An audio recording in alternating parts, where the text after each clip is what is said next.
It was a calculated and well-executed police raid that took place just after 8 a.m. on the 1st of June this year. The raid involved several members from the Tasmanian Police Force, along with detectives from Launceston CIB and their special unit they use when a police raid is being conducted to find anything hidden within the premises they are searching. It should also be mentioned the house that police raided was in fact my home. Now, the timing of this raid is very interesting because only 2 days prior we broadcasted a story about a man who was allegedly raped by a current serving Tasmanian police officer. This was a subject Tasmania Police wanted silenced very quickly. Our story got over 12,000 views on our YouTube channel within the first 24 hours, and it was evident Tasmania Police were starting to panic. Within a few days, I personally received an email by one of the police officers mentioned in the story, who basically said they would be suing me for defamation because the story was not true. Well, it was true, and our story simply told the facts. It's here where things escalate, and on the 5th of June, some 4 days after our story went to air, we received a notice by YouTube that our story cannot be shown in Australia due to a number of complaints by Tasmania Police. The actions by Tasmania Police only demonstrated their tactics to silence independent media from telling a story that clearly needed to be told, and it's concerning that government agencies like Tasmania Police pull ranks to silence those who go against any of them. The vision you're about to view is of Tasmania Police conducting their raid from inside my home.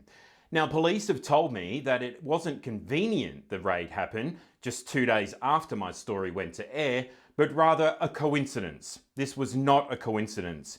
This was a well planned out and as a direct intimidation tactic to get their hands on what they were originally wanting, which was all the footage of the interview with the victim. The police took all my footage, including tapes, SD cards, paperwork, even right down to my script. Everything and anything that was directly linked to the story we featured was taken. However, the warrant they used to gain entry to my home was over 2 allegedly false emails that was sent to me, which in turn I forwarded to share with another independent media source right here in Tasmania. That I will touch on shortly, but let's take a look at the police conducting their search from inside my home.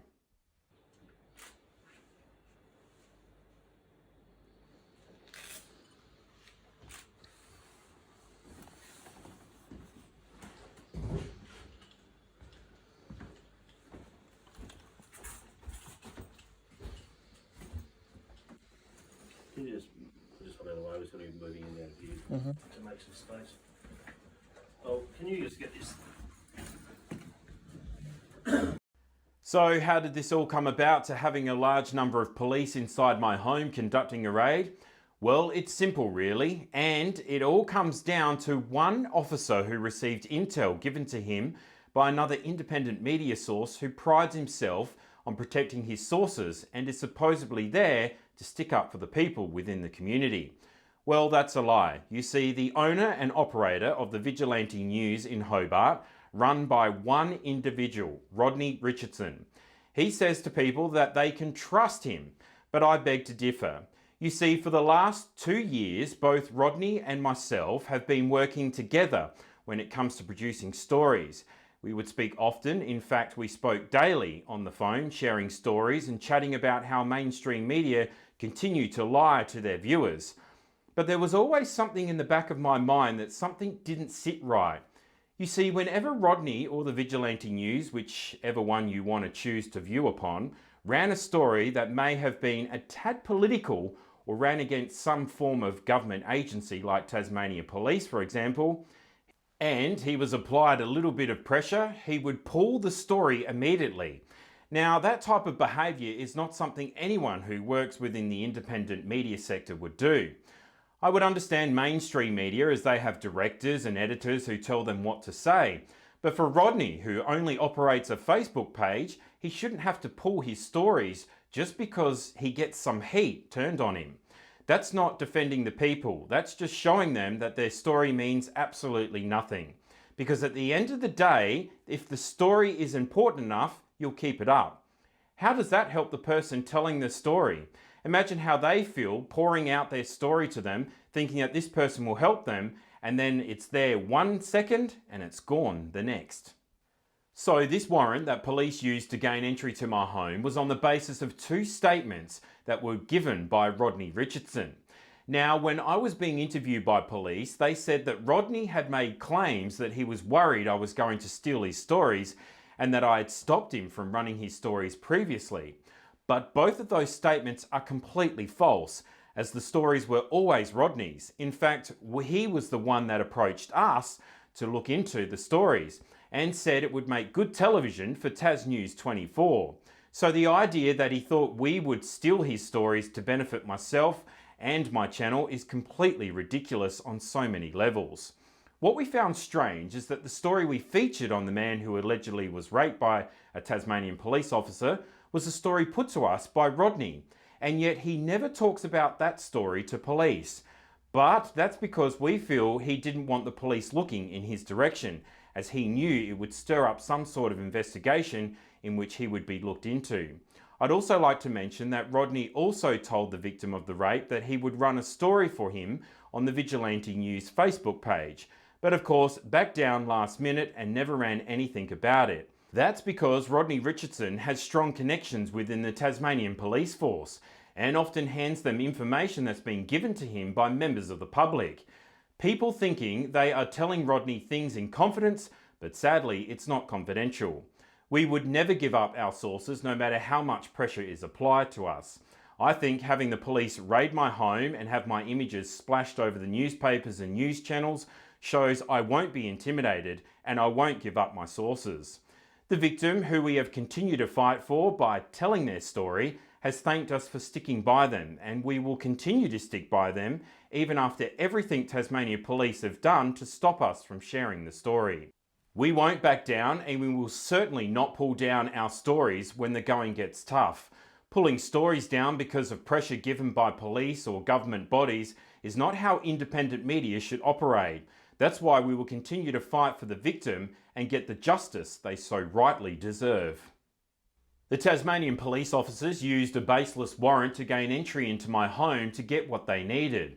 Police officer John Parker, who was conveniently the officer a part of a previous case against me, who made the trip up from Oatlands where he is based there as the officer in charge, got a team together and allowed other officers to take things that had no relevance to Detective Parker's warrant. You see, officers including Peter Roberts and Glenn Hindle, who are the best buddies of the police officers who were mentioned in our featured story that aired 2 nights prior, were permitted by Parker to gain entry to my home in order to obtain key information. Information like our tapes, SD cards, scripts, even my personal recorder of the interview with the victim. The warrant was on the basis of 2 supposed fake emails being sent to Rodney of the Vigilante News, but instead there was a number of detailed documents that may have been related to the warrant that police simply read and put back down. Here, one of the officers say to the detective that they had found my voice recorder, which had the interview between the rape victim and myself. But you will clearly see and hear my voice mentioning police officers' names. It's here the officer takes the recorder to the other detective and says Bolton and Savage are mentioned in there. Let's take a look.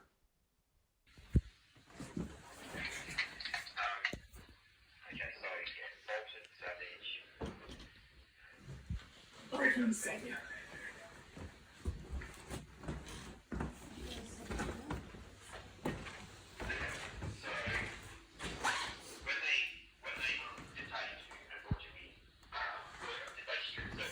So that was just on top of the desk next to the printer. The Bolton I think at the start it said Bolton and Savage, so 2 of you.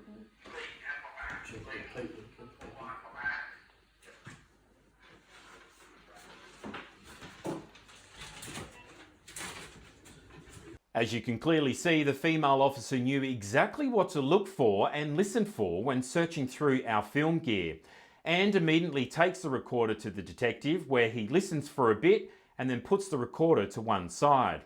I just want to say for the record, a member of my family was capturing the raid unfolding by filming all the events on their mobile phone, and that is how we are able to show you the vision today. It's worth noting that upon collecting some of my property from the police, released to me a week later, that the recorder you see getting handed to the detective was placed into evidence and noted on the property seizure form. But when the call was made for me to collect the items, the detective did state that some of the information had been erased and they suspected this happened in transit. Very strange considering you have to go through 3 different stages from turning it on to delete any information. It was clear Tasmania Police recorded the information off the recorder and then deleted its contents. Some methods they have used on other people's property in the past, as more people have come forward telling of us their details with Tasmania Police when getting their property back. But the real factor here is that the officers mentioned in my story asked Officer Parker that while his crew were in my house, if they could look through for any information obtained under his warrant, anything to do with the story we featured. This is why our film cameras were photographed and tapes and SD cards were seized, including my script that was used for the program. All that was taken under that general warrant issued by Detective Parker, who didn't even remain at my home to watch the search be carried out. You see, the officer who applied for the warrant was in my home for a whole 5 minutes. Then he and another officer took me away to the police station, leaving all those officers to freely seize anything they felt would be of an asset to them.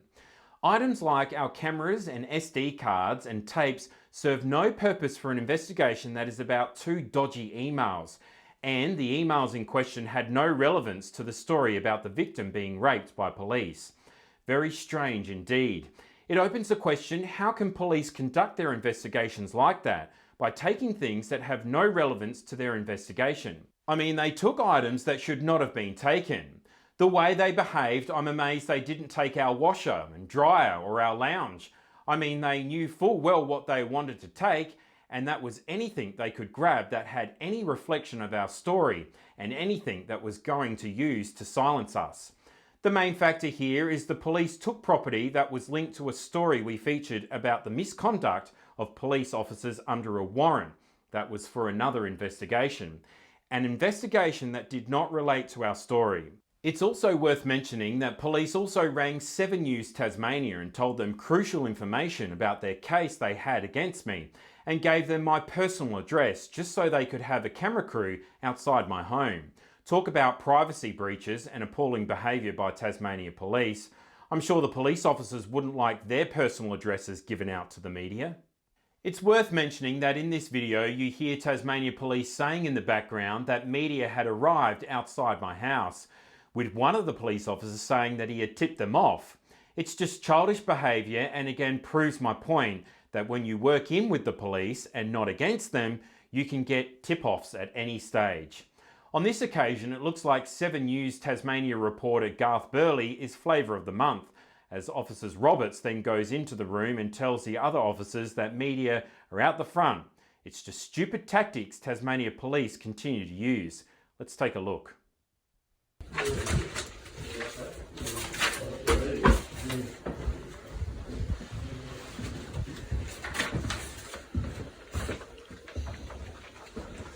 There you go, I would suggest sub 10 minutes. 10 minutes, sub 10 minutes, beautiful.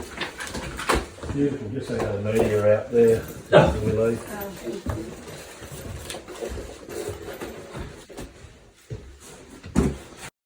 Lastly, people have asked us if the victim of our featured story is doing well. Well, I can confirm they are remaining positive and in good spirits and are presently seeking legal instructions on how to further their case.